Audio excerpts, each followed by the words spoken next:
Sebelumnya, apakah terdengar suara saya, Bu? Ya, sudah. Baik, kita langsung mulai saja ya, Bu. Assalamualaikum warahmatullahi wabarakatuh. Selamat pagi semuanya. Yang terhormat kepada Ibu Firtia, SKM MKM selaku narasumber. Yang terhormat kepada Ibu Firza, SGZ MKM selaku narasumber. Yang terhormat kepada Ibu Nia Musniati, SKM MKM selaku narasumber. Alhamdulillah, puji syukur kita panjatkan karena berkat rahmatnya kita bisa berkumpul untuk bersama-sama menimpa ilmu dari para narasumber yang luar biasa. Meski harus dilaksanakan secara online, semoga kita tetap sehat selalu ya semuanya. Baik, webinar kali ini mengusung tema edukasi pencegahan anemia pada remaja putri di SMA Muhammadiyah 13 Jakarta. Sebelum memulai acara, perkenalkan nama saya Sari Busuci selaku sebagai pembawa acara pada hari ini untuk membacakan susunan acaranya. Yang pertama, pembukaan, yang kedua, pembacaan ayat suci Al-Quran, yang ketiga, dokumentasi, yang keempat, materi yang diberikan oleh Ibu Fitria, SKM MKM, selanjutnya materi yang diberikan oleh Ibu Filza, SGZ MKM, lalu disambut dengan pemutaran video, penjelasan leaflet, diskusi tanya-jawab, dan yang terakhir adalah penutup. Baik, memasuki agenda selanjutnya yaitu pembacaan ayat suci Al-Quran oleh Endah Trihandayani selaku mahasiswa program studi gizi Universitas Muhammadiyah Profesor Dr. Hamka. Baik, Endah, dipersilakan. Baik, dimulai ya. A'udzubillahi minasyaitonirrajim. Bismillahirrahmanirrahim. Yusabihu lillahi ma fis samawati wa ma fil ard. Malikil qudusil azizil hakim.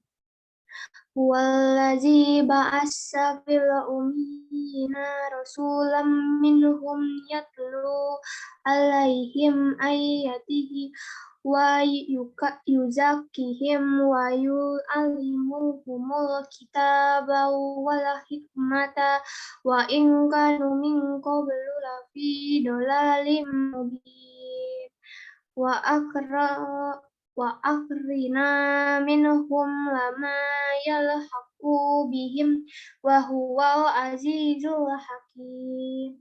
Zalika fadlullahi yutihi man yasha wallahu dzul fadlil azim. Masalul ladzina humilut Taurat summa lam yahmiluha kamasil himariyah milu asfaro bisa masalul qaumil ladzina kazabu bi ayatillah wallahu la yahdi qaumaz zalim.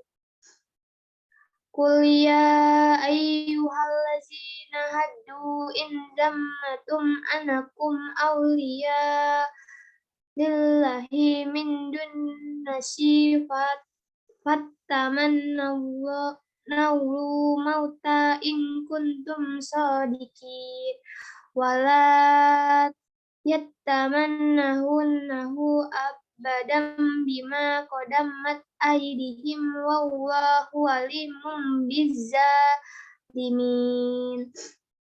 Qul innal mautallazi tafiruna minhu fa innahu mulaqikum summa turaduna ila alimi ghaibi wasyadati fayunabbiukum bima kuntum ta'malun. Ya ayyuhallazina amanu iza nudiya lis-salati min yaumil jumu'ati fas'au illa zikrallahi wazzarul balzalikum khairul lakum in kuntum ta'lamun. Fa iza qudiyatis salatu fantashiru fil ardi wabtagu min fadlillahi Zukurullah kasiran la'alakum tuflihun. Wa iza raut tijaratan Allah wa nifadu ilaiha wa Rabbuka kaum ima kulma indallahi khairum minal lahwi wa minat tijarah walahu khairul razikin. Artinya, apa yang ada di langit dan apa yang ada di bumi senantiasa bertasbih kepada Allah, Maharaja yang Maha Suci, yang Maha Perkasa, Maha Bijaksana. Dialah yang mengutus seorang rasul kepada kaum yang buta huruf dari kalangan mereka sendiri, yang membacakan kepada mereka ayat-ayatnya, menyucikan jiwa mereka dan mengajarkan kepada mereka kitab dan hikmah. Meskipun sebelumnya mereka benar-benar dalam kesesatan yang nyata, dan juga pada kaum yang lainnya dari mereka yang belum berhubungan dengan mereka. Dan dialah yang Maha Perkasa, Maha Bijaksana. Demikianlah karunia Allah yang diberikan kepada siapa yang Dia kehendaki, dan Allah memiliki karunia yang besar. Perumpamaan orang-orang yang diberi tugas membawa Taurat, kemudian mereka tidak mengamalkannya adalah seperti keledai yang membawa kitab-kitab yang tebal, sangat buruk perumpamaan kaum yang mendustakan ayat-ayat Allah, dan Allah tidak memberikan petunjuk kepada orang-orang yang zalim. Katakanlah Muhammad, wahai orang-orang Yahudi, jika kamu mengira bahwa kamulah kekasih Allah, bukan orang-orang yang lain, maka harapkanlah kematianmu jika kamu orang yang benar. Dan mereka tidak akan mengharapkan kematian itu selamanya disebabkan kejahatan yang telah mereka perbuat dengan tangan mereka sendiri. Dan Allah Maha mengetahui orang-orang yang zalim. Katakanlah sesungguhnya kematian yang kamu lari daripadanya, ia pasti menemui kamu, kemudian kamu akan dikembalikan kepada Allah yang mengetahui yang gaib dan yang nyata. Lalu Dia beritakan kepadamu apa yang telah kamu kerjakan. Wahai orang-orang beriman, apabila telah diseru untuk melaksanakan salat pada hari Jumat, maka segeralah kamu mengingat Allah dan tinggalkanlah jual beli. Yang demikian itu lebih baik bagimu jika kamu mengatakan, maka bertebarlah kamu di bumi, carilah karunia Allah dan ingatlah Allah banyak-banyak agar kamu beruntung. Dan apabila mereka melihat perdagangan atau permainan mereka, segera menuju kepadanya dan mereka tinggalkan engkau Muhammad sedang berdiri berkhotbah. Katakanlah apa yang ada di sisi Allah lebih baik daripada permainan dan perdagangan, dan Allah pemberi rezeki yang terbaik. Shadaqallahul Azim. Wah, baik ya. Terima kasih Kak Endra sudah membacakan baik itu yang membaca maupun yang mendengarkannya. Baik, selanjutnya acaranya yaitu dokumentasi ya pada Ananda. Bisa di on kamera dulu semuanya yuk.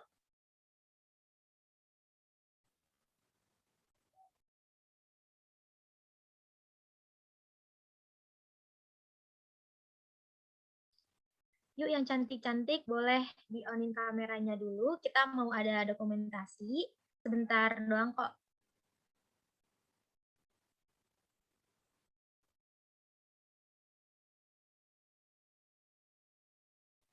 Wah, pada cantik-cantik ya Bu di sini Bu.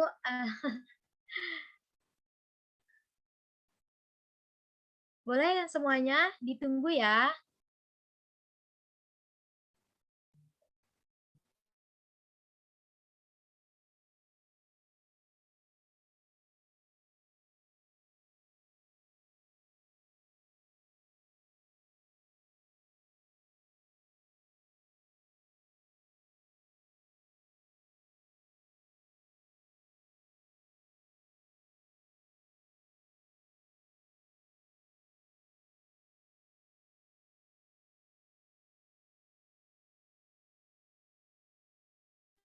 Yuk yang lain kemana nih Ananda?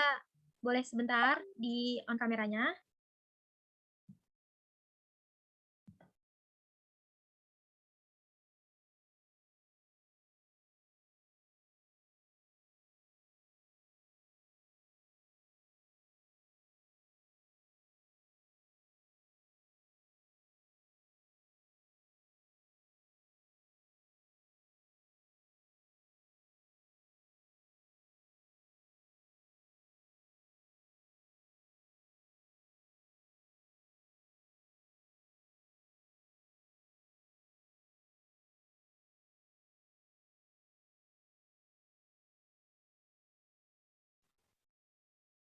Mungkin langsung kita dokumentasi sekarang ya Bu, untuk di screenshot Bu. Ya, silakan, Devi. Baik, saya aba ya, Bu. 1, 2, 3. Lagi, Bu. 1, 2, 3.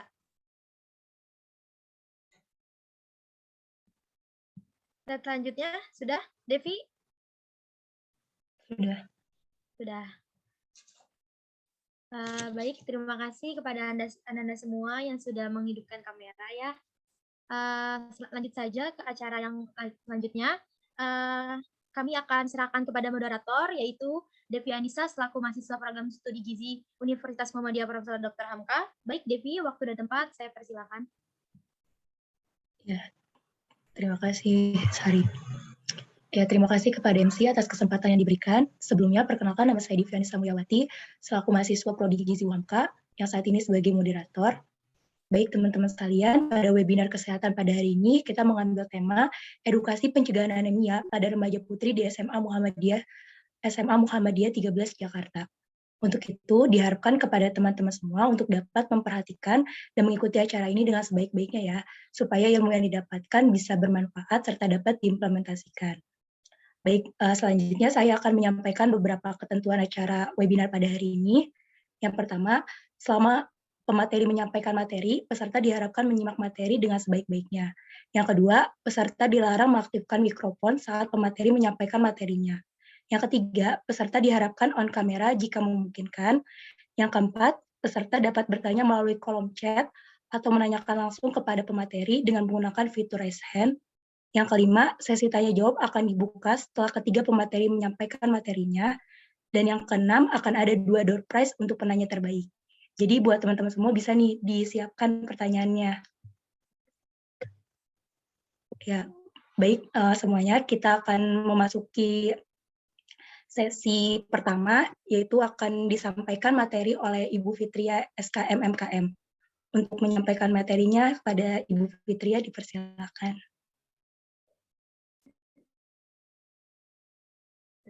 Terima kasih Saudari moderator Devi ya. Assalamualaikum warahmatullahi wabarakatuh. Apa kabar adik-adik sekalian? Semoga selalu diberikan kesehatan ya.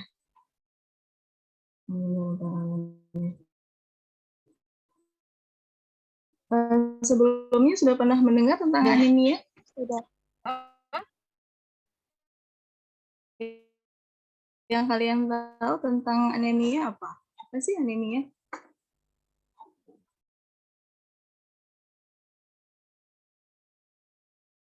Ada yang tahu nggak? Apa anemia itu apa? Kalau tekanan darahnya rendah sama atau beda? Sama. Sama. Oke, nanti kita lihat definisinya ya. Saya sudah share screen kan ya? Sudah muncul ya?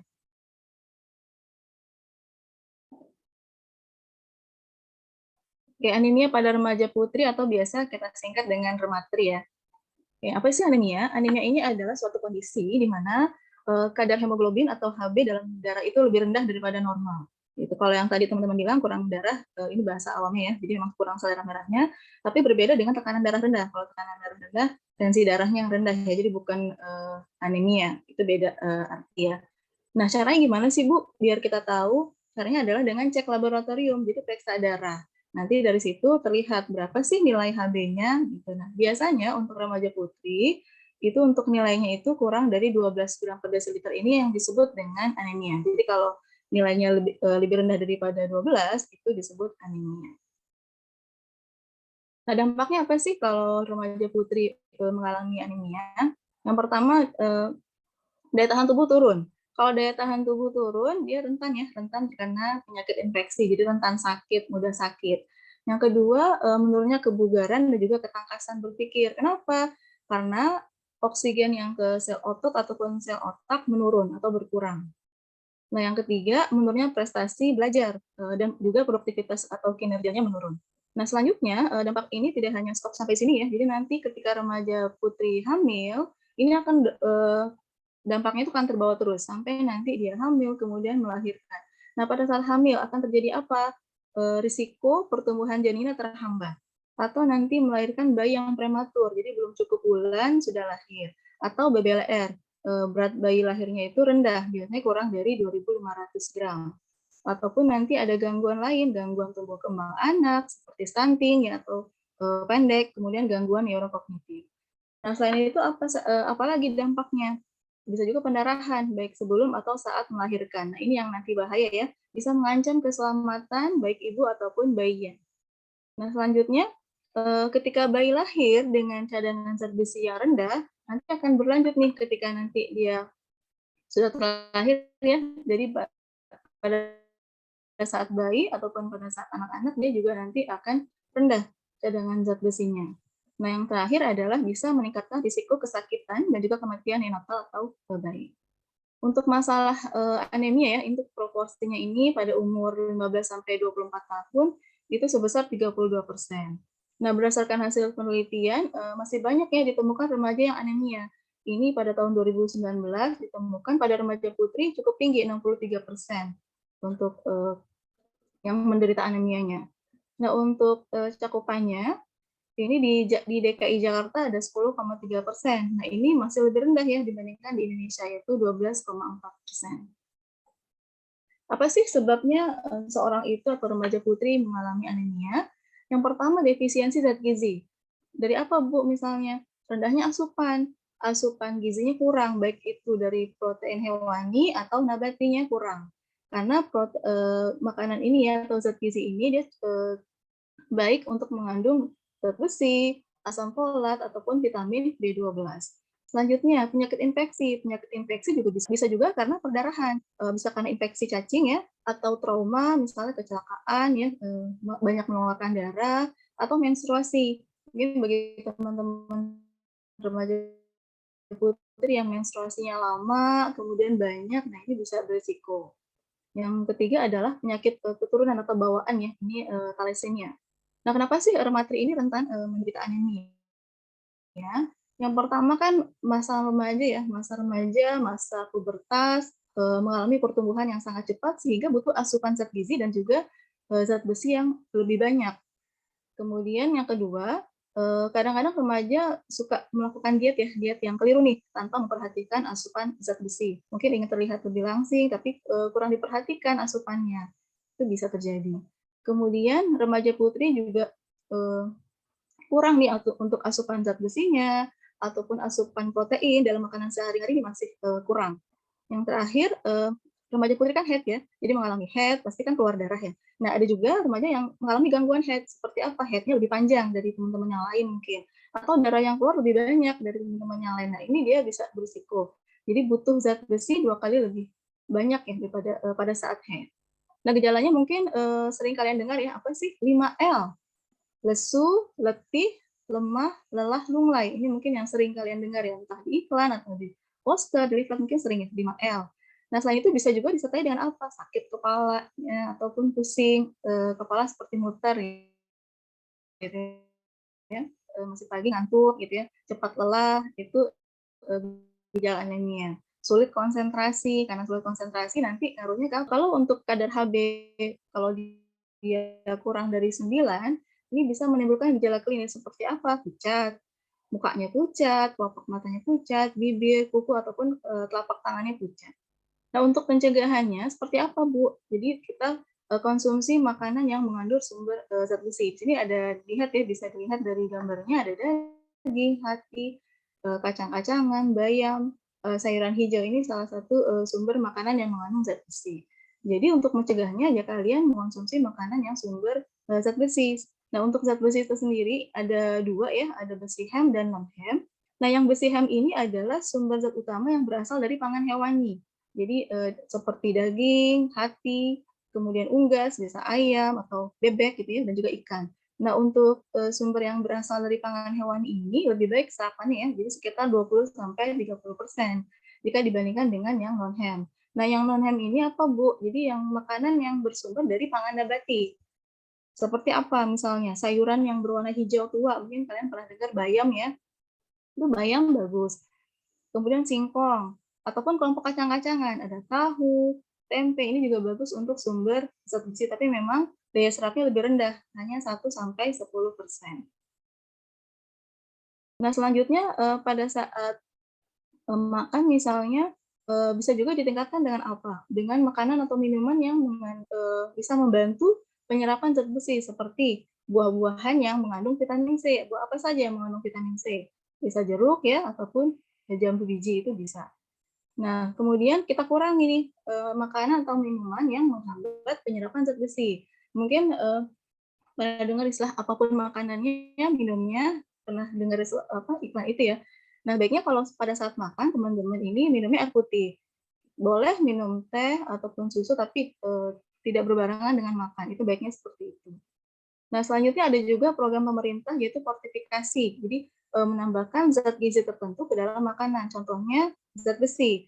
Pada apa, Bu? Bisa pada tepung terigu, bisa beras, bisa minyak goreng, mentega, ataupun beberapa snack ya. Sembilan sudah ada tambahan zat besinya. Nah, yang terakhir ini adalah diberikan suplemen zat besi atau tablet tambah darah. Mungkin teman-teman pernah dengar atau mungkin pernah mengkonsumsi TTD sebelumnya?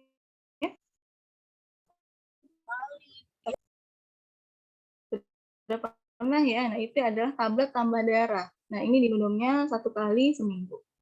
Nah, jadi seperti ini ya bentuknya warna merah ya, tablet tambah darah. Nah, untuk programnya ini sudah dimulai tahun 2014 ya, teman-teman. Nanti untuk kandungannya apa saja sih, Bu? Yang ada di dalam tablet tambah darah itu sekitar 60 mg zat besi ya, bisa dalam bentuk ferrosulfat, dan tambahannya untuk asam folat yaitu 0,4 mg. Nah, untuk minum TTD ini ada efek sampingnya ya, jadi mungkin teman-teman jangan kaget kalau misalnya nanti besoknya setelah minum kok tinja saya warna hitam, Bu, biasa saya warna hitam, itu jangan kaget. Ini adalah efek samping, salah satu efek sampingnya. Ataupun mual, atau kok perih ya di ulu hati saya, itu hal yang wajar ya, tidak masalah, tidak apa-apa.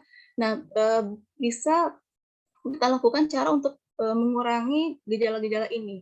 Misalnya apa? Jangan minum pada saat perut kalian kosong, gitu, untuk menghindari tadi nih, perih di ulu hati. Kemudian untuk menghindari rasa mual tadi ya, baiknya memang minumnya pada malam hari sebelum kalian tidur.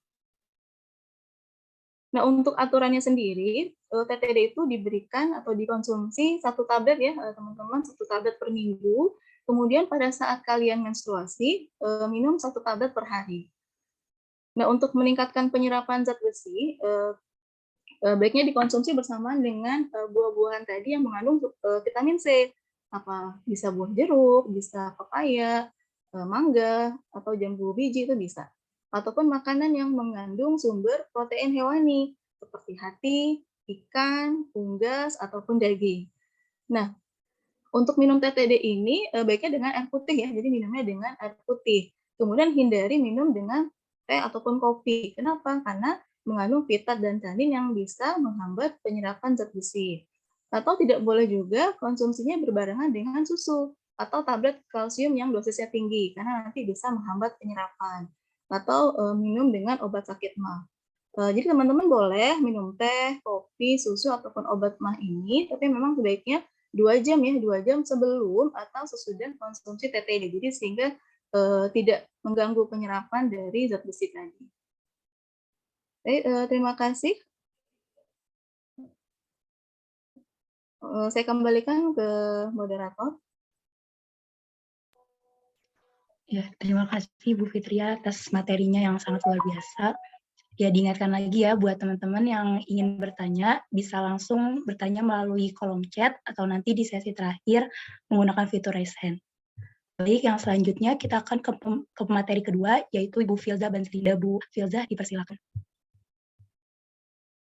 Ya, oke, baik. Terima kasih atas kesempatannya. Teman-teman semua, Assalamualaikum warahmatullahi wabarakatuh. Suara saya sudah terdengar belum ya? Waalaikumsalam warahmatullahi wabarakatuh. Sudah terdengar, Bu? Oke, saya mau dengar suaranya peserta dulu dong sebentar, boleh nggak? Halo, para peserta. Adik-adik semua. Oke, sudah terdengar belum suara saya, teman-teman? Sudah, Kak. Oke. Ya, yuk hari ini sebenarnya kita lebih ke sharing-sharing aja kali ya teman-teman semua. Tadi kan sudah mendapatkan informasi mengenai anemia dan apa sih bahayanya ya jika teman-teman itu mengalami anemia gitu. Nah, jadi terus gimana cara pencegahannya? Tadi sudah disinggung sedikit ya oleh Bu Fitri ya. Kalau ada kita harus menjaga pola makan kita ya dan salah satunya adalah dengan meningkatkan asupan makanan yang mengandung tinggi Fe atau zat besi, kemudian hindari makan yang berbarengan tadi. Nah, itu penting sekali tuh. Nah, selain itu ada apa lagi? Nah, selain hal-hal yang tadi sudah disebutkan oleh Bu Fitri ya, ini juga kita bisa menerapkan dengan namanya adalah gizi seimbang, teman-teman. Jadi kita bisa dengan menerapkan gizi seimbang. Nah, apa sih sebenarnya kan nih sering banget ya berkoar-koar gitu di TV atau mungkin teman-teman pernah melihat di medsos gitu. Zat gizi itu sebenarnya apa sih gitu. Zat gizi ini dia merupakan zat gizi ini ada jenisnya ada dua ya, ada zat gizi makro ya. Zat gizi makro itu mungkin teman-teman sudah pernah mendengar dan juga sudah mempelajari ya. Pernah dengar kan ya protein, lemak, karbohidrat, gimana? Masih ingat nggak dulu kayaknya pelajaran IPA mungkin ya atau biologi? Iya nggak? Iya. Nah, terus ada yang dan mineral gitu ya. Jadi memang ada dua jenis nih untuk zat gizi. Nah, lalu yang dinamakan gizi seimbang itu apa? Gizi seimbang ini adalah susunan makanan sehari-hari yang mengandung zat gizi dalam jenis dan jumlah sesuai dengan kebutuhan tubuh. Jadi gizi seimbang ini sangat berbeda sekali teman-teman, tidak bisa disamaratakan antar individu ya, antar kelompok usia. Sebagai contoh nih, ini teman-teman kan mungkin sekarang ada yang kelas 10, ada yang kelas 11 ya. Pasti kebutuhannya teman-teman ini akan berbeda sekali dengan adik-adik teman-teman yang mungkin masih duduk di bangku SD ya, bangku SMP. Bangku SMP masih mungkin agak mirip lah. Nah, yang kemudian atau yang masih balita atau bahkan orang tua teman-teman itu akan berbeda kebutuhannya. Karena apa? Karena zat gizinya itu setiap kelompok usia itu juga pasti itu berbeda-beda. Ada yang ditonjolkan ya, terutama untuk ibu hamil gitu ya. Itu yang ditonjolkan adalah zat gizinya tinggi protein, kemudian tinggi Fe dan sebagainya. Nah, untuk remaja putri apa namanya juga sama gitu. Jadi bukan yang ditonjolkan adalah untuk remaja putri karena sebagian besar masalah gizinya itu adalah anemia gitu. Jadi memang kita menonjolkan bahwa oh ayo asupannya itu harus ditingkatkan terutama sumber Fe-nya. Gitu. Terus ada apa lagi kebutuhan lainnya? Proteinnya. Karena apa? Pada masa remaja teman-teman ini masih bertumbuh.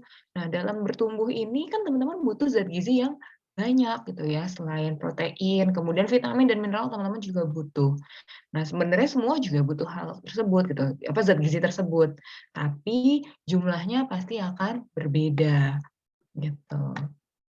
Nah, jadi dalam gizi seimbang itu ada 4 pilar, teman-teman, yang bisa teman-teman terapkan ya. Pilar pertama adalah mengonsumsi aneka ragam pangan. Ya, jadi makanannya teman-teman tuh harus bervariasi sekali. Jangan hanya nasi dengan lauk. Sayurnya tidak dimakan.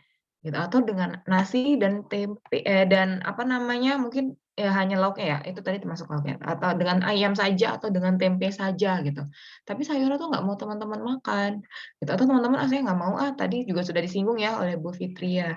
Lagi diet untuk menjaga pola makan gitu ya, mau kurus ya, mementingkan body image teman-teman gitu. Ya udahlah saya makan buah aja gitu. Saya nggak mau makan nasi, saya nggak mau makan apa itu namanya ayam, ikan, kemudian tempe. Saya buah aja biar saya kurus gitu.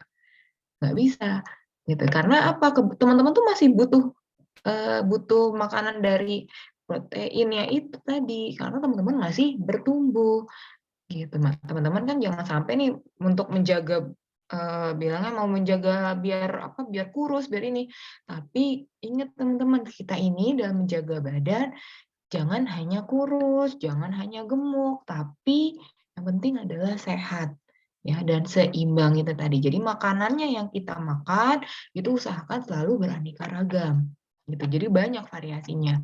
Kemudian pilar kedua adalah biasakan perilaku hidup bersih. Ya, ini juga sebenarnya sudah ditekankan dari sebelum-sebelumnya ini sudah ditekankan dan semakin kita perkuat lagi ya teman-teman terkait dengan perilaku hidup bersih ini semenjak pandemi ini.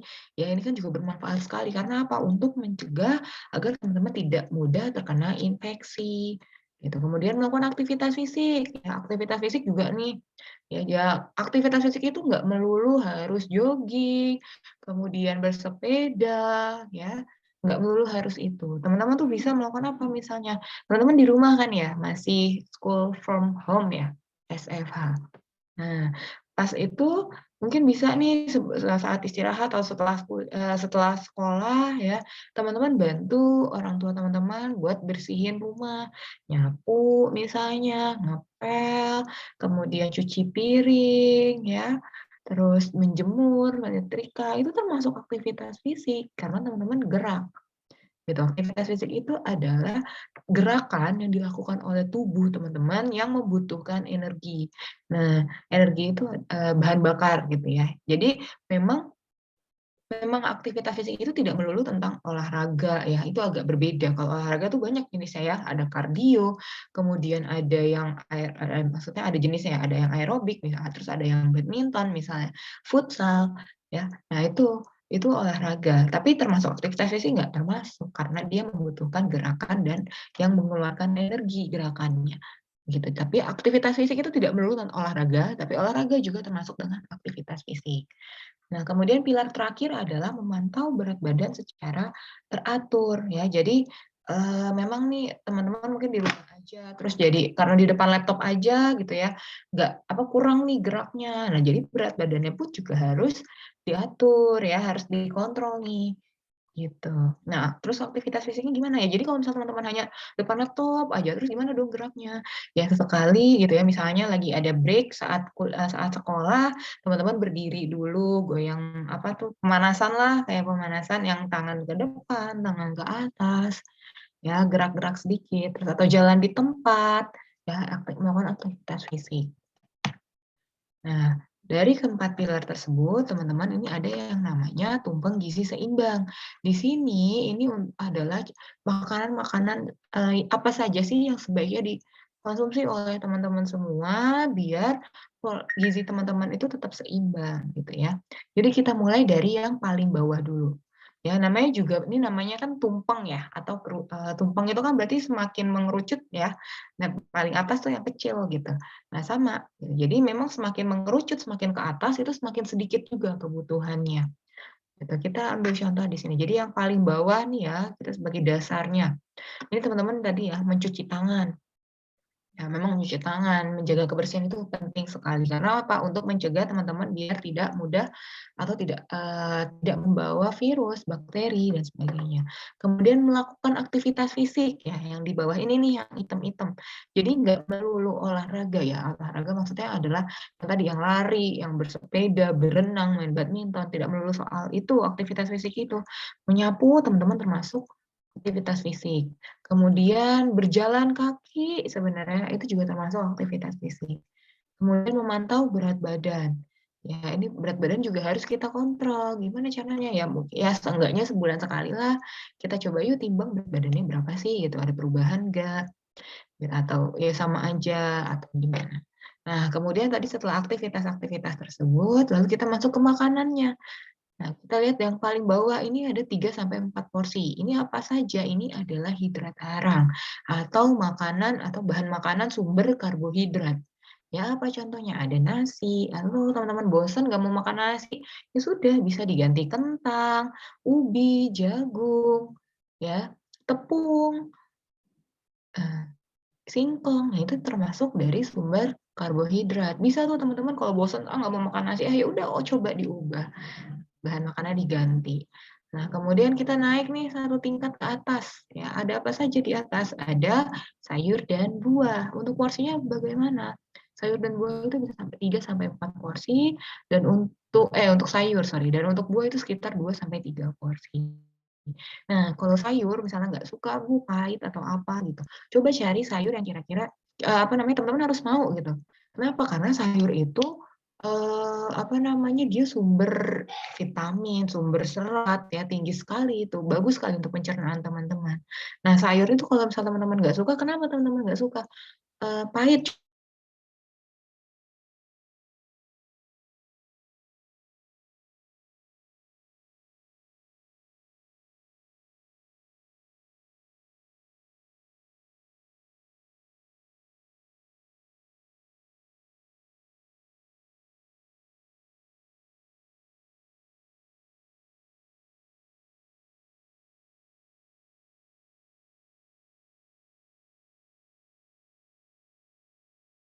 rasanya, tidak semua sayur rasanya seperti itu. Jadi jangan bosan-bosan untuk apa namanya, jangan sampai, tapi buah nggak hanya itu, ada buah yang terjangkau oleh kita semua. Apa contohnya? Yang ya ikut aja musimnya. Misalnya nih sekarang nih, kira-kira teman-teman tahu nggak sekarang lagi musim buah apa sih?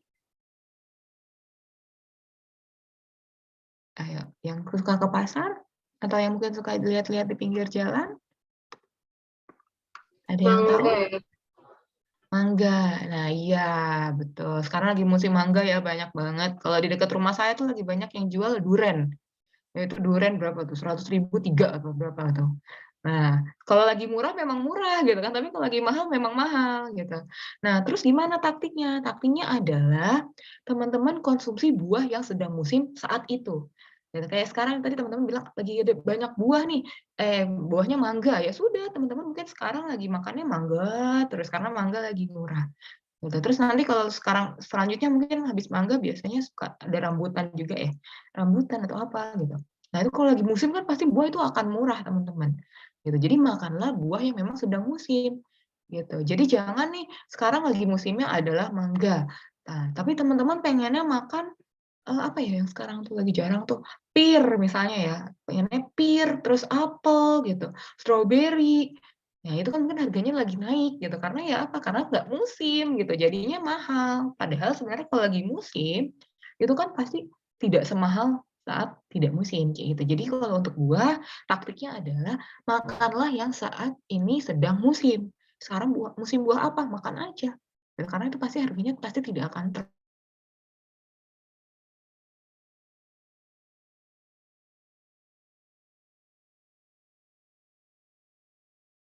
ada lauk nabati, ya. Ini pun juga sama. Jadi nggak usah memaksakan, misalnya, "Aduh saya nggak sanggup makan beli daging," gitu. "Saya nggak sanggup beli" daging sih ya biasa yang mahal ya, "Daging mahal, lagi mahal," gitu. Ya sudah, lauk hewani kan nggak hanya daging, gitu. Ada ikan, ada telur, ya. Nah itu kan pasti lebih terjangkau ya oleh teman-teman semua. Silahkan dikonsumsi. Atau mungkin kalau misalnya mau, ke nabatinya tahu, tempe itu kan juga udah umum sekali gitu ya. Atau kalau lu nggak suka, nggak mau digoreng-goreng, kacang-kacangan juga bisa teman-teman makan, gitu. Nah, kemudian tingkat terakhir yang ada di pucuknya nih yang berwarna merah adalah yang sebenarnya ini dibutuhkan, tapi jumlahnya itu sangat sedikit sekali. Cuma nih karena sekarang musimnya dan kita dari rumah gitu ya, ada, delivery makanan tuh mudah sekali gitu ya, tinggal kita buka HP mau apa pesen, datang aja tinggal makan. Nah, tapi kita tidak bisa mengontrol yang namanya gula, garam, dan minyak atau lemak, gitu. Saat kita membeli makanan nih, sekarang nih pasti lagi booming banget, siapa yang nggak doyan boba? Saya mau tanya nih di kelas ini, di forum ini. Ada suka minuman-minuman boba gitu nggak? Ada yang nggak pernah minum? Gimana? Ayo ini banyak nih, ada 60, tapi tidak ada yang bersuara. Oke, ya itu contohnya boba. Itu kan boba gulanya banyak sekali, gitu. Nah, itu padahal nih ya, kebutuhan gula kita, ini teman-teman dalam sehari ya kebutuhannya. Gula itu kita hanya butuh 4 sendok makan dalam sehari. Nah, coba teman-teman bayangkan kalau teman-teman minum boba 2 gelas. Atau minuman sejenisnya ya, yang 2 gelas itu kira-kira gulanya berapa? Berapa sendok? Bisa lebih. Nah, kemudian garam itu kita cuma butuh 1 sendok teh dalam sehari. Kalau teman-teman sering jajan yang asin-asin ya, kayak keripik-keripik, kemudian, apa namanya, mungkin yang crispy-crispy gitu, itu kan pasti ada yang asin-asin lah, yang gurih-gurih gitu. Itu garamnya berapa banyak? Apakah hanya 1 sendok teh? Ataukah apakah bisa kurang dari 1 sendok teh? Gitu kan pasti tidak kayaknya ya. Kemudian minyak juga kita adalah 5 sendok makan maksimal dalam sehari. Bukan maksimal, sorry. Jadi memang paling banyaknya segini. Kebutuhan kita tuh hanya 5 sendok makan saja sehari untuk minyak. Nah, jadi memang kebutuhannya ini kita butuhkan dalam jumlah yang sangat sedikit. Tapi kadang-kadang karena ini adalah bumbu gitu ya, jadi kita tidak sadar bahwa itu ternyata banyak yang kita gunakan. Gitu. Nah, ini ada namanya 10 pesan gizi seimbang ya. Tadi lanjutan dari tumpeng gizi. Ya, apa saja pesannya? Yang pertama adalah syukuri dan nikmati keanekaragaman makanan. Ya, jadi kita harus banyak-banyak bersyukur dengan makanan yang sudah kita konsumsi. Ya, kemudian banyak makan sayur dan cukup makan buah-buahan. Lalu biasakan mengkonsumsi lauk pauk yang mengandung protein tinggi. Ya, nah, kemudian biasakan mengonsumsi aneka ragaman makanan pokok. Jadi kalau bosan satu jenis, silakan ganti jenisnya karena jenisnya ada banyak. Ya, nggak hanya nasi aja makanan pokok tuh, roti, kemudian kentang, ubi, jagung, singkong. Nah, itu ganti aja, itu termasuk makanan pokok juga. Kemudian batasi konsumsi pangan manis, asin, dan berlemak. Ya, jadi yang suka manis-manisnya terlalu atau kebangetan gitu ya, atau asinnya sukanya asin banget, cobalah mulai dibatasi. Ya, karena kan Rasulullah juga tidak suka ya. Di agama kita pun juga sudah diajarkan bahwa sesuatu yang berlebihan itu tidak baik. Gitu. Kemudian biasakan kita untuk sarapan. Lalu nomor 7 adalah biasakan minum air putih yang cukup dan aman. Ya, kemudian biasakan membaca label pada kemasan pangan, lalu cuci tangan pakai sabun dengan air bersih mengalir, dan lakukan aktivitas fisik yang cukup. Ya, jadi sebenarnya sama ya kayak tadi ditambahannya, ditekankan lagi. Nah, jadi kalau dengan teman-teman bisa menerapkan 10 pesan gizi seimbang ini, insya Allah kan kehidupan teman-teman pasti akan lebih, pola hidup teman-teman pasti akan lebih baik lagi, asupan teman-teman juga pasti akan lebih terjaga, dan insya Allah nanti bisa mencegah teman-teman terkena penyakit hal lainnya ya, termasuk dengan anemia. Gitu. Nah, terus gimana caranya kita dalam tadi ya yang bentuk-bentuk tadi ke dalam satu piring makanan tuh kayak gimana sih gitu. Ada namanya isi piring pun teman-teman. Ya, ini bisa teman-teman lihat nih di satu lingkaran ini kita anggapnya piringnya bulat ya. Kalau teman-teman pakai piringnya mungkin ada yang kotak atau apa, ya bisalah teman-teman bagi sendiri gitu ya. Nah, jadi ini satu piring ini kita bagi dua di tengah dulu teman-teman. Ya, kita bagi dua di tengah. Nah, kemudian setelah kita bagi dua di tengah, kita bagi 1/3 dan 2/3 dari setengahnya, ya. Yang warna ungu ini, ya, ini makanan pokok. Jadi kita sebelah kiri dulu ya, yang saya lingkari. Ini yang warna ungu adalah 2/3 dari setengah piring teman-teman itu berisi makanan pokok. Apa saja? Ini ada nasi misalnya, ada jagung gitu, terus apa dan sebagainya. Kemudian lauk pauk ya, 1/3 sisanya dari setengah tadi yang warna kuning ini, itu teman-teman bisa isi lauk apa, tempe, ayam, ya, kemudian misalnya ikan, daging, gitu, tahu, oncom, kalau teman-teman doyan oncom, gitu. Nah, kemudian kita pindah ke setengahnya. Sekarang kita pindah ke setengah lingkaran yang sebelah kanan. Saya ganti deh warnanya jadi warna ungu. Ya, ini yang warna ungu. Nah, setengahnya ini kita isi apa? 2/3-nya, 2/3 dari setengahnya lagi kita isi sayur-sayuran. Ya, kita isi sayur-sayuran. Nah, 1/3-nya bisa kita isi dengan buah-buahan. Ya, gampang ya. Jadi setengah, 2/3, 1/3, 1/3, 2/3. Gitu, dalam satu lingkaran isinya seperti itu. Apa saja makanan pokok, lauk pauk, buah-buahan, sayuran. 2/3, 1/3, 1/3, 2/3. Dan jangan lupa minum air 8 gelas ya, dan cuci tangan. Contoh menunya sepertinya kurang terlihat ya. Di bawah ada isi piringku dalam sekali makan ya. Ini kalorinya adalah sekitar 700 kalori. Jadi makanan pokoknya ini bisa diisi apa? Isi nasi. Nasi apa? Nasi 100 gram. Yaitu sekitar 2 centong. Gitu, 1 centong. Nah, terus ada atau bisa diganti dengan kentang. Ini kita bahas yang sebelahnya saja ya. Nih. Ini ya, 2/3 dari setengah piring. Ya. Jadi ini makanan yang bersumber karbohidrat atau makanan pokok. Bisa mie, bihun, ubi, ya, beras merah, singkong, kentang, jagung. Nah, ini apa isinya? Di sini 2/3 ini yang warna ungu bisa kita isi dengan nasi. Ya, nasi dan penukarnya. Ya, apa saja? Nasi sekitar 150 gram isinya. 150 gram itu semana sih? Sekitar 3 centong nasi. Gitu. Jadi teman-teman nih kalau makan cuma 1 centong berarti teman-teman hanya makan 50 gram nasi. Jadi untuk memenuhi kebutuhan teman-teman ya, tadi sekitar kebutuhannya ini adalah menu untuk 700 kilokalori dalam satu piring ini. Nasinya sekitar 3 centong ya, atau 150 gram. Atau kalau misalnya nggak mau makan nasi, terus pakai apa? Bisa diganti dengan kentang. Ya, kentang yang ukurannya sedang. Ya, itu sebanyak 3 buah. Tapi beratnya lebih berat karena 300 gram. Gitu. Nah, kemudian atau bisa diganti dengan mie ya, misalnya teman-teman mau mie aja bisa gitu. Mie semana? Mie kering ya yang masih belum direbus itu sekitar 1,5 gelas. Mie kering ya yang belum direbus. Nah, itu bisa sebagai pengganti ya makanan pokok teman-teman kalau misalnya teman-teman nggak mau makan nasi.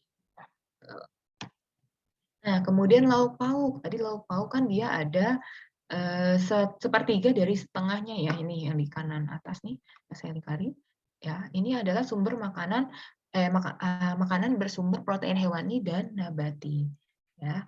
Terus apa isinya? Kalau lauk hewani itu ada ikan dan hasil laut misalnya. Terus ada ayam, daging sapi, telur, susu, ya. Nah, itu gimana porsinya? Misalnya teman-teman mau ayam goreng. Ya, itu ayam goreng yang tanpa kulit tapi ya, itu sekitar yang udah di fillet gitu ya, itu sekitar 2 potong sedang. Itu 80 gram. Gitu. Atau bisa 1 butir telur ayam. Gitu. Atau bisa sekitar 2 potong daging sapi yang ukurannya sedang. Nah, atau 1 ekor ikan kembung. Nah, itu bisa teman-teman makan untuk lauk hewaninya. Kalau untuk nabatinya itu bisa tahu ya, tahu, tempe, kacang-kacangan ya. Kalau untuk tahu semana? Tahu itu yang mungkin sekitar 100 gram. Ya, 100 gram itu satu yang ukurannya sedang ya, bukan kecil ya. Yang agak yang seperti yang nggak sampai tahu Cina juga sih. Gitu. Tunggu sebentar.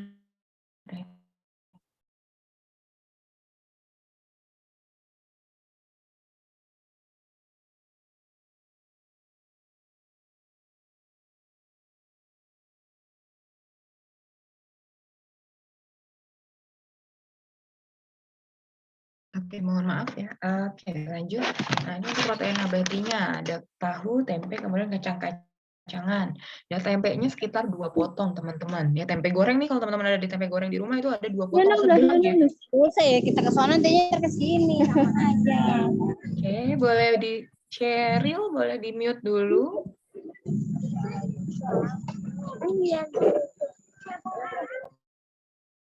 Oke, terima kasih. Ya, itu ya tadi lauk nabatinya, jadi bisa tahu 1 potong yang sedang, yang agak besar gitu, dan tempe sekitar 2 potong sedang. Tempe goreng. Nah, kemudian tadi buah-buahan ya, yang sepertiga di sebelah sini, sebelah kanan. Ya, ini bisa apa ya, bisa sesuai musim aja gitu, biar apa, biar tetap hemat kantong gitu ya. Pepaya sih yang paling sering ya pasti, yang kayaknya nggak pernah habis tuh pepaya, pisang, jeruk gitu ya, kayaknya apa namanya, kayak selalu ada gitu ya sepanjang tahun kalau saya lihat ya, gitu. Nah, apa nih untuk buah-buahan, misalnya nih pepaya itu sekitar 150 gram maunya. Itu 150 gram itu semana sih? Itu adalah 2 potong sedang yang biasanya di tukang rujak itu loh yang panjang-panjang gitu, tukang buah sorry, yang sudah buah potong itu, nah itu yang panjang-panjang bisa teman-teman ambil gitu. Atau kalau jeruk itu bisa 2 tapi yang ukurannya sedang ya, bukan yang agak besar. Atau pisang Ambon itu cukup 1 yang ukurannya kecil. Oke. Nah, selanjutnya ya ada sayur-sayuran ya. Sayur-sayuran tadi di 2/3 terakhirnya nih yang sebelah kanan. Isinya apa? Ini kalau sayur-sayuran itu harus teman-teman sekitar 1 mangkok ya, teman-teman. 1 mangkok ukuran sedang itu 150 gram. Apa saja isinya? Ya, itu gini, 150 gram 1 mangkok ukuran sedang itu nggak sama kuah ya. Jadi benar-benar sayurnya aja. Contoh misalnya bayam. Ya, bayam, sayur bayam teman-teman masukin ke mangkok. Bilangnya kan 1 mangkok sedang, ya udah 1 mangkok. Tapi yang 1 mangkok sedang itu fullnya sama airnya. Gitu. Seharusnya Cheryl. Oke, seharusnya yang 100 gram, 150 gram ini adalah ya sayurnya aja tanpa air. Gitu. Oke, ya. Bisa, emang muat. Oke, saya lanjut ya. Semoga teman-teman tidak terganggu dengan kebocoran yang Sheryl buat. Oke. Nah, terus tadi kan ini untuk sayur-sayuran. Nah, selanjutnya adalah Ibu Nia boleh bantu di mute. Oh, Devi ya, Devi boleh tolong bantu mute. Udah berulang kali di mute, Bu. Tapi dia ya. Mungkin teman-temannya bisa bantu kontak Sheryl-nya nih, kenapa ya? Gitu. Oke, tadi kan sudah makanannya harus beragam ya. Kemudian kita juga harus menjaga berat badan. Nah, berat badannya itu gimana yang kita jaga? Kita bisa mengontrol dengan gimana cara menghitung status gizi? Nah, ini rumusnya teman-teman. Jadi, berat badan teman-teman kemudian dibagi dengan tinggi badan teman-teman. Ya, tapi tinggi badannya adalah dalam meter, berat badannya dalam kilogram. Ya, terus gimana kalau sudah hasilnya? Misal nih teman-teman beratnya adalah 18, aduh saya lupa dimasukkan ya, saya lupa cantumkan ini ya. Jadi beratnya 18,5 sampai 24,99 itu masih dalam kategori normal. Gitu. Jadi kalau di luar itu kalau kurang dari 18,5 itu otomatis dia kurang, berarti kalau dia 25 ke atas itu termasuk gizi lebih. Gitu ya. Untuk untuk mengontrolnya bisa dari situ. Gitu. Ya, ini mungkin kalau ada yang mau di screenshot biar buat mengontrol berat badan teman-teman dan tinggi badan teman-teman silahkan. Ya. Oke. Terima kasih dari saya, itu saja. Saya kembalikan ke moderator. Terima kasih Bu Filza untuk materinya yang sangat luar biasa, lengkap banget nih. Ya, diingatkan lagi ya buat teman-teman kalau udah punya pertanyaan bisa banget ditulis di kolom chat. Nah, selanjutnya kita akan ada penampilan video nih.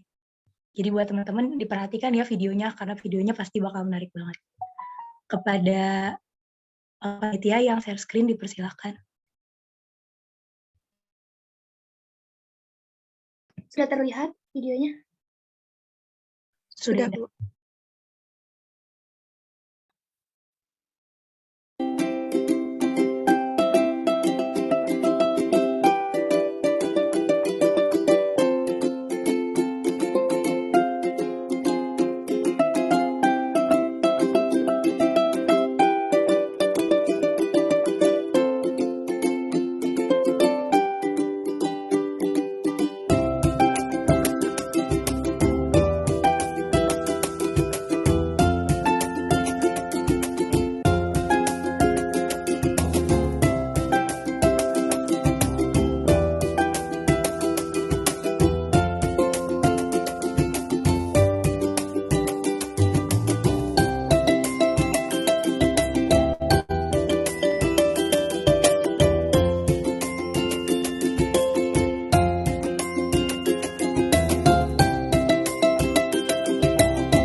Oke, baik, terima kasih kepada panitia yang sudah share screen videonya. Baik, acara yang selanjutnya kita akan ada penampilan leaflet yang akan dijelaskan oleh Bu Nia. Untuk panitia yang akan share screen, dipersilakan. Oke, terima kasih Ibu Moderator. Oke, sudah kelihatan ya? Sudah, Bu. Oke. Jadi terima kasih Ananda semuanya sudah hadir dalam edukasi kali ini ya. Jadi kita tadi banyak sekali media yang kita gunakan dalam melakukan edukasi. Yang pertama adalah PPT, tadi sudah disampaikan oleh dua narasumber. Yang kedua adalah video, yang ketiga adalah leaflet. Nah, untuk leaflet ini nanti insya Allah akan kami share ya ke siswa atau siswi untuk bisa dibaca-baca lagi, takutnya sudah lupa. Jadi pada leaflet, Ananda bisa lihat di sini lebih simpel ya penjelasannya untuk mengingat lagi yang sudah kita bahas. Bisa dilihat ada penjelasan cara pencegahan, ada juga penjelasan penyebab anemia, ada juga penjelasan definisi halaman. Nah, untuk halaman yang kedua, ada informasi terkait gejala anemia, dampak anemia, aturan minum TTD, dan besaran masalah anemia. Nah, ini semua Ananda mohon dibaca nanti ya untuk mengulang lagi materi yang sudah disampaikan oleh narasumber. Ibu ulang untuk yang pertama adalah cara pencegahan. Cara pencegahannya yang pertama meningkatkan asupan makanan sumber zat besi. Nah, ini sudah dijelaskan ya oleh Mbak Fiba dan Bu Fitria. Yang kedua adalah meningkatkan makanan atau minuman yang membantu penyerapan zat besi. Yang ketiga, mengurangi makanan atau minuman yang menghambat penyerapan zat besi. Nah, ini yang menghambat apa? Ada tadi ya, contohnya teh, kopi. Jadi untuk remaja putri nanti untuk meminum tablet tambah darah itu jangan berbarengan dengan kopi atau teh, jadi berbarengan dengan air putih saja. Selanjutnya, fortifikasi bahan makanan dengan zat besi. Yang selanjutnya, suplementasi zat besi atau tablet tambah darah. Nah, ini singkatan tablet tambah darah adalah TTD. Jadi nanti teman-teman kalau ada yang bilang TTD, jangan tidak tahu lagi ya, itu adalah tablet tambah darah. Dan ini sudah merupakan program pemerintah, yaitu harus diminum oleh remaja putri adalah 1 kali dalam seminggu. Kalau remaja putrinya dalam menstruasi itu minumnya bukan 1 kali lagi, malah 1 kali dalam sehari. Yaitu ya, nanti bisa dilihat lagi pada PPT. Yang kedua ada penyebab anemia. Nah, ini yang pertama rendahnya asupan zat gizi hewani dan nabati. Tadi sudah dijelaskan contoh-contohnya. Yang kedua ada penderita penyakit infeksi kronis. Yang ketiga ada perdarahan, yang keempat adalah talasemia. Nah, itu untuk penyebab anemia. Yang selanjutnya adalah gejala. Nah, apa saja gejala anemia? Nah, pada leaflet teman-teman mungkin sudah bisa langsung melihat pada 5L. Di sini besar ya ukurannya. Itu ada lesu, letih, lemah, lelah. Nah, ditambah lagi ada gejala sakit kepala, mudah mengantuk, cepat capek, sulit konsentrasi, dan gejala klinis lainnya, seperti yang sudah dijelaskan oleh narasumber pertama. Ada dampak anemia juga dijelaskan pada leaflet, yaitu menurunkan daya tahan tubuh, menurunkan kebugaran, dan menurunkan prestasi belajar.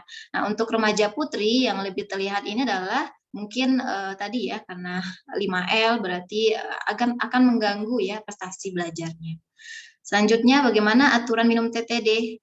Nah, untuk aturan minum, untuk remaja putri, karena ini adalah program pemerintah, yaitu konsumsi 1 tablet setiap 1 minggu sekali. Nah, itu kalau memang tidak sedang haid ya atau menstruasi. Namun kalau sedang menstruasi, teman-teman meminum tablet tambah darah itu adalah bukan 1 kali seminggu lagi, tetapi satu tablet per hari kalau memang sedang menstruasi. Selanjutnya ada makanan atau minuman yang akan meningkatkan penyerapan zat besi. Di sini adalah teman-teman bisa lihat. Yang pertama adalah buah-buahan sumber vitamin C. Apa saja contohnya? Banyak ya. Bisa jeruk, pepaya, mangga, atau jambu biji. Yang kedua, makanan yang untuk menambah penyerapan zat besi itu adalah makanan sumber protein hewani seperti hati, ikan, unggas, dan daging. Nah, hal yang perlu diperhatikan lagi untuk aturan minum TTD adalah hindari konsumsi TTD bersamaan dengan teh dan kopi. Karena apa? Karena mengandung fitat dan tanin. Nah, ini adalah zat yang akan menghambat penyerapan TTD. Selanjutnya, zat yang dapat menghambat juga adalah tablet kalsium dosis tinggi. Selanjutnya adalah obat sakit MA. Nah, ini dihindari ya berbarengan dengan minum TTD. Jadi untuk minum TTD itu lebih disarankan adalah untuk meminum bersamaan dengan air putih saja. Oke, sekian ya penjelasan lagi. Jadi nanti teman-teman akan di-share lagi leafletnya agar teman-teman informasinya lebih tahu lagi. Oke, silakan. Terima kasih kepada Bu Nia yang sudah menjelaskan mengenai leaflet. Nah, baik teman-teman, sekarang kita masuk ke sesi diskusi ya. Jadi untuk teman-teman yang punya pertanyaan, bisa dituliskan di kolom chat atau jika ingin bertanya langsung bisa menggunakan fitur raise hand. Oke, Bun, ini ada satu pertanyaan masuk lewat private chat ke saya. Jadi pertanyaannya dari Siti Salmah Anissa. Aku mau nanya, kalau anak yang suka begadang atau tidur malam dan bangunnya suka siang itu bisa jadi faktor pemicu anemia juga nggak sih, Bu? Dan kalau bisa, apakah anemia itu bisa disembuhkan? Caranya bagaimana ya, Bu? Mungkin bisa kepada Bu Fitria untuk menjawab. Ya, terima kasih atas pertanyaannya tadi. Ananda siapa? Siti Salmah. Siti Salma. Ya, tadi pertanyaannya kalau begadang apakah bisa berisiko anemia? Bisa saja kalau memang asupannya tadi kurang, gitu ya. Kalau misalnya dia tadi tidak cukup proteinnya, atau dia kan kalau bangun siang mungkin melewatkan sarapan ya, itu kan salah satu butuh asupan juga ya untuk konsentrasi. Kalau mau sekolah kan kita harus makan dulu ya, harus sarapan dulu ya, biar kita bisa fokus belajar. Itu bisa saja terjadi kalau memang asupannya tidak cukup. Kemudian apakah bisa disembuhkan? Bisa. Tadi caranya dengan mengonsumsi makanan yang bergizi seimbang seperti yang tadi sudah Bu Fiba sampaikan, kemudian konsumsi tablet tambah darah, itu bisa. Jadi nanti mungkin rutin teratur cek HB ya, untuk memastikan apakah ada kenaikan kadar HB atau tidak. Seperti itu. Mungkin dari Bu Fielza dan Bu Nia ada tambahan?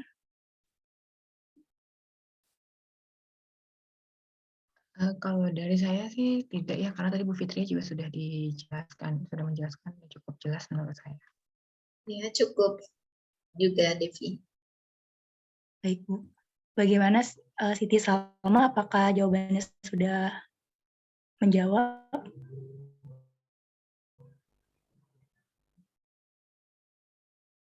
Ya, belum ada respon. Mungkin kita ke pertanyaan selanjutnya dari buah dan sayur bagaimana? Mungkin bisa dijawab oleh Bu Filza. Baik, terima kasih pertanyaannya untuk Farah. Kalau nggak suka buah sayur gimana ya? Nah, bentukannya kan banyak ya. Kalau misalnya teman-teman nih mungkin nggak suka buah yang utuh gitu ya, dipotong-potong. Coba deh, teman-teman suka rujak nggak? Kan buah nih nggak suka buah. Coba dikasih ganti ke rujak. Rujak kan juga termasuk buah. Atau teman-teman tahu yang rujak serut, rujak juga kan banyak bentuknya. Ada rujak serut gitu. Kemudian ada rujak apa kalau saya tuh tahu namanya rujak bebek, teman-teman tahu nggak ya? Apa ya bahasanya ya itu? Bu Fitria juga tahu ya rujak bebek ya. Gitu. Ada tuh rujak tumbuk ya kayaknya. Kalau sekarang mungkin kalau teman-teman tahu, nah itu kan itu sebenarnya di rujak itu nggak hanya yang rujak cocol pakai saus kacang itu ya, kalau mungkin teman-teman nggak sukanya di situ. Cobalah ke rujak bebek, kemudian rujak tumbuk lah saya ganti ya. Rujak tumbuk, kemudian rujak serut, atau asinan kan juga ada ya dari sayur buah gitu. Asinan Betawi kalau teman-teman tahu, itu isinya kan sayur juga banyak ya. Kalau nggak salah isinya tuh ada selada, kemudian ada kol, kemudian ada tahu, malah itu lebih lengkap ya kayaknya, gitu. Jadi banyak bentuknya kalau misalnya memang teman-teman tidak begitu suka buah dan sayur, cobalah bentuk olahan lainnya, gitu. Atau misalnya masih tetap nggak bisa juga, gitu, nggak suka juga, coba sebenarnya gini, itu kan lebih ke apanya, kenapa sih teman-teman tuh bisa nggak suka gitu, dicari dulu alasannya.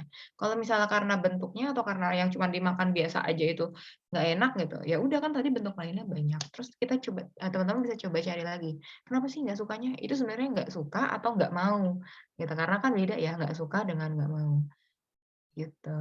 Ya jadi coba di bentuk lainnya dulu aja. Terus kalau untuk sayur gimana? Sayur tuh tadi bisa dari apa namanya, mungkin kalau teman-teman yang salad-salad gitu ya, saladnya tapi salad sayur ya gitu, jangan salad buah yang isinya mayonesnya banyak gitu. Enggak, yang salad sayur kalau mungkin teman-teman pernah lihat gitu. Atau dari apa namanya, ya itu sih tadi ya, dari apa, asinan itu tadi itu juga termasuk lengkap malah, ada tahunya segala. Paling dari saya itu saja. Terima kasih Bu Filza. Mungkin dari Bu Fitria dan Bu Nia ada tambahan? Udah cukup, Mbak Devi. Baik Bu, Cukup ini juga, ada Bu. baik Bu. Ini ada pertanyaan satu lagi Bu, mungkin ya jadi pertanyaan terakhir ya dari Erli. Dia bertanya, anemia kan kekurangan sel darah merah, berarti berlebihan sel darah putih. Sedangkan penyakit leukemia, penyakit yang berlebihan darah putih. Apa anemia bisa berpengaruh ke leukemia, Bu? Baik, kepada Bu Nia bisa menjawab. Oke, coba diulangi lagi, Kakak Devi. Ya Bu, jadi kata Erli, anemia kan kekurangan sel darah merah, berarti berlebihan sel darah putih. Sedangkan penyakit leukemia, penyakit yang berlebihan darah putih kan, apa anemia bisa berpengaruh ke leukemia? Oke, Bagaimana, terima kasih Kakak Devi. Nanti bisa ditambahkan lagi ya oleh Ibu Fitria sama Ibu Fiba karena background-nya adalah gizi. Jadi kalau sepengetahuan Ibu nanti untuk anemia ini adalah dan leukemia itu adalah hasil diagnosis dan pemeriksaan ya. Nanti akan ketahuan di situ apakah menderita tersebut. Nah, untuk penyebab anemia atau penyebab leukemia, teman-teman bisa untuk leukemia kan memang tidak dibahas ya di sini, tapi untuk penyebab anemia tadi sudah kita bahas, itulah penyebab-penyebab yang menjadi resiko terjadinya anemia. Nah, kurang lebih seperti itu, bisa ditambahkan oleh Bu Fitria atau Mbak Fiba ya, silakan Bu.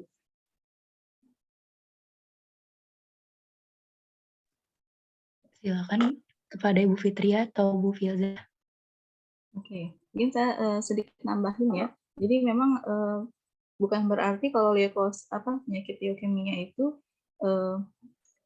tinggi sel darah putih ya, kemudian anemia sel darah merahnya rendah. Itu kan hal yang berbeda ya. Jadi kalau anemia memang kurang sel darah merah karena tadi ya HB-nya rendah, tapi tidak selalu kaitannya dengan leukemia. Itu mungkin tambahannya.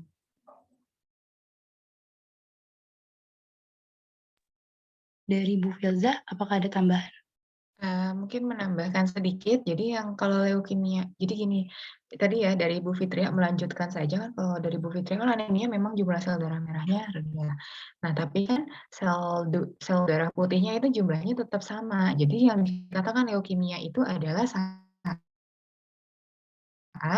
jumlah sel darah putihnya itu berada di atas normal gitu. Jadi kalau misalkan ada apa namanya, ada yang namanya batas normal ya teman-teman. Jadi sel darah merah itu normalnya berapa, sel darah putih juga normalnya berapa. Nah kalau begitu juga dengan leukemia ini. Leukemia ini bukan berarti saat sel darah merahnya di bawah normal, sementara sel darah putihnya di bawah tetap normal, itu termasuk kategori leukemia. Enggak gitu ya. Jadi kalau misalnya sel darah putihnya di atas normal gitu, nggak langsung ke leukemia ya, karena leukemia itu kan sel darah putihnya dia banyak dan dia tidak terkontrol gitu. Nah, sementara kalau dia jumlahnya banyak tapi tidak terkontrolnya itu maksudnya dia bekerjanya tuh jadi semua memakan gitu kan ya. Nah, kalau misalnya dia jumlahnya banyak tapi dia masih pergerakan sel darah putihnya itu masih wajar, ya nggak apa-apa gitu. Itu berarti dia tandanya bukan leukemia gitu ya. Itu tandanya dia ada penyakit lain, bisa infeksi, bisa peradangan, seperti itu. Ya. Baik, terima kasih Bu untuk jawabannya. Bagaimana kepada Erli, apakah sudah terjawab? Sudah Kak, terima kasih. Ya, sama-sama. Ya, baik Bu, di sini ada 2 pertanyaan lagi yang masuk. Mungkin kita coba jawab ya Bu ya. Jadi untuk pertanyaan dari Hafni, mungkin setelah pemaparannya tadi, dia merasakan ciri-ciri anemia. Nah, jadi kata dia, aku banyak ngalamin dari ciri-ciri anemia, tapi aku nggak bisa lepas dari kopi gitu. Kira-kira berbahaya atau enggak ya, Bu?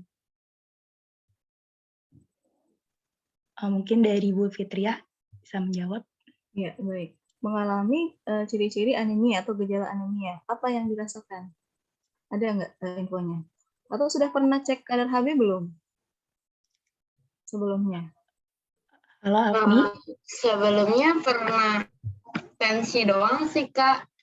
Oh, tapi kalau cek HB belum ya, yang pengambilan darah ya? Belum. Kalau gejala anemia tadi misalnya pusing ya, pusing kan juga bisa jadi karena tensi darahnya rendah, atau dehidrasi juga bisa bikin kepala pusing atau ada sebab lain. Jadi memang untuk memastikannya baiknya adik periksa dulu kadar HB-nya, seperti itu. Karena kan baru terdiagnosa kalau kadar HB-nya tadi ya kurang dari 12.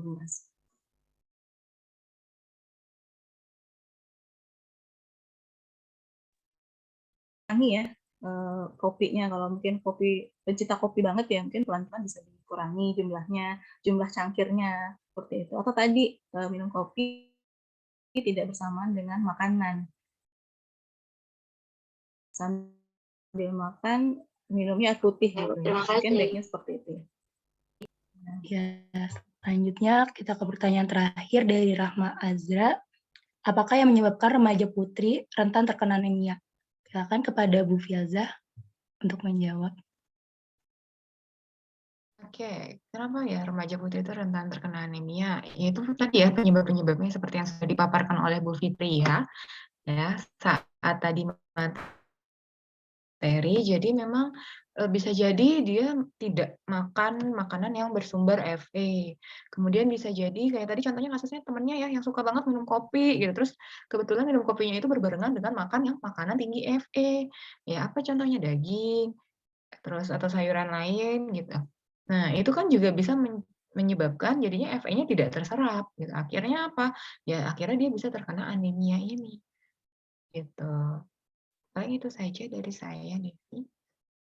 Semoga menjawab ya. Bagaimana Rahma? Apakah sudah terjawab? Ya, makasih, Kak. Ya, oke, sama-sama. Ya baik, terima kasih untuk teman-teman yang sudah bertanya. Nanti akan ada akan ada door prize ya untuk 2 penanya terbaik yang akan diumumkan via grup. Baik teman-teman sekalian, demikian acara webinar kesehatan kali ini dengan tema edukasi pencegahan anemia pada remaja putri di SMA Muhammadiyah 13 Jakarta. Sebelum sesi ini diakhiri, saya akan mencoba menyimpulkan hasil materi kali ini. Jadi anemia adalah suatu kondisi tubuh di mana kadar hemoglobin dalam darah rendah dari normal. Kadar HB anemia pada remaja putri itu kurang dari 12 gram per dl. Penyebabnya itu ada rendahnya asupan zat gizi hewani dan nabati, penderita penyakit infeksi kronis, pendarahan, thalassemia atau penyakit bawaan.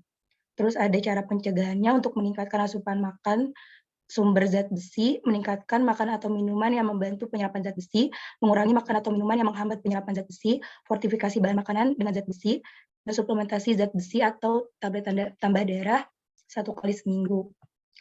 Selanjutnya, jauhkan anemia dengan menerapkan gizi seimbang. Jadi gizi seimbang sendiri adalah susunan makanan sehari-hari yang menggabungkan zat gizi dalam jenis dan jumlah yang sesuai dengan kebutuhan tubuh.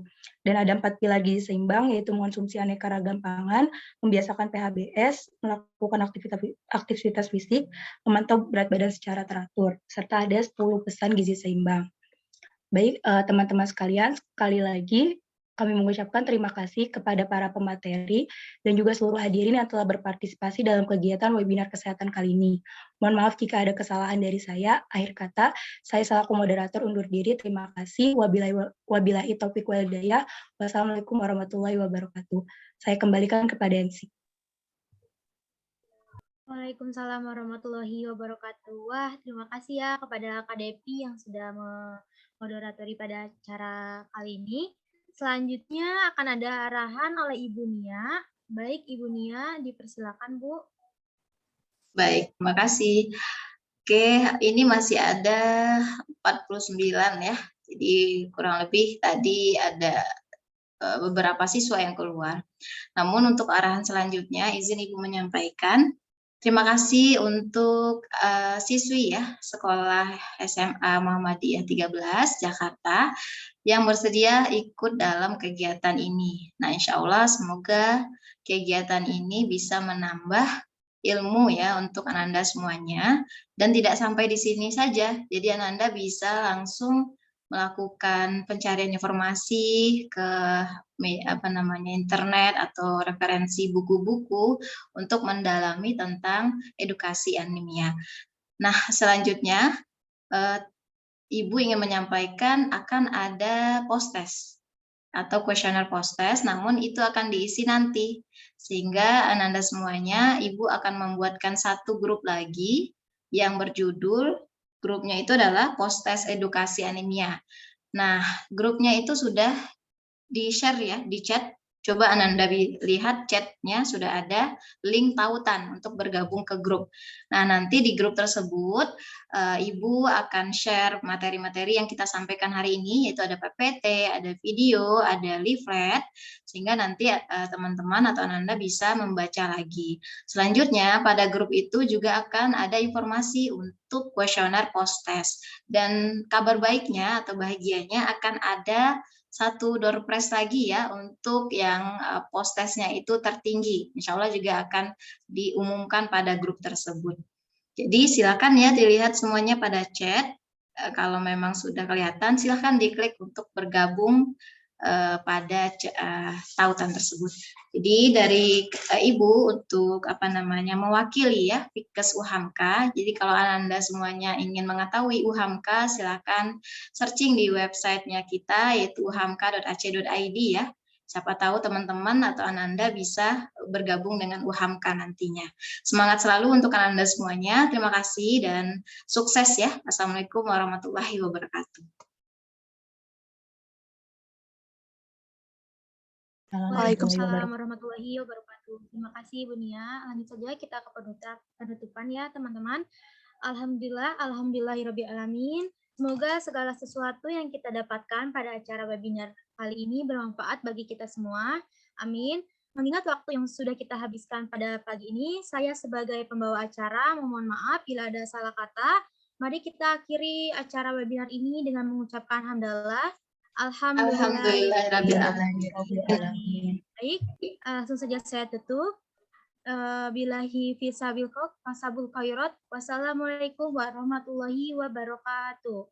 Waalaikumsalam. warahmatullahi wabarakatuh. Terima kasih ya semuanya. Salam kenal. Terima kasih semuanya. Salam kenal. Diakhiri saja, Devi. Baik.